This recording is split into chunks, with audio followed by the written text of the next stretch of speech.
a number of people who were in those 4 impacted units may be, or at least have been at some point, at the Bohrer Park location. That's what they're turning into a shelter there. And that's where folks are gathering to get the services they need. And that's where our Megan Rivers has been all day as well, trying to find out what people there are telling her. So Megan, what have we heard from the people who have made it to that shelter?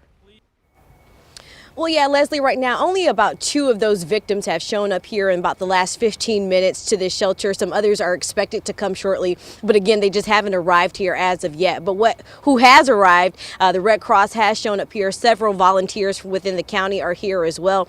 And then also, our friends from over at Medium Rare just dropped off 100 meals to volunteers and to those people. So they'll be able to have a fresh, warm meal once they do arrive here. But we had a chance to speak to other witnesses today who saw the explosion happen and who were just astounded by how quickly fire began to destroy the building that people were living in. The fire just spread in seconds. Melba Martinez and her husband were headed to school drop-off when they watched their neighbors' homes literally explode. Her husband had to rescue one of their neighbors from the 2nd story of the burning condo building. Pull him out of the danger. And the minute that he did that, the whole thing crumbled down. We're in shock that this happened. I never experienced this before. Linda Balmer is new to the neighborhood and was at a dentist appointment just across the street. I heard an explosion go off. It sounded like somebody dumped a garbage can. She couldn't believe her eyes when she saw the plume of smoke. It's like, what the heck is going on? And we got up and looked out at some of the other windows and saw that the building was on fire. The investigation to determine the exact cause of the fire is underway, and fire officials say they'll be here for days. Melba's concern is now for her many neighbors who've lost so much just before the holidays. These things are really, horrible to see. There's a lot of people without a home right now.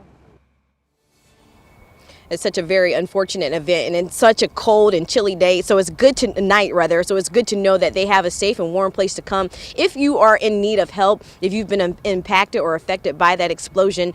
So again, people are dropping off supplies. The community is already gathering together to support these people. The Red Cross is here. Like I said, we also have volunteers from the county, and there's also plenty of fresh food here if you need something as well. So that's the latest from out here in this part of Gaithersburg. I'll send things back to you all in the studio.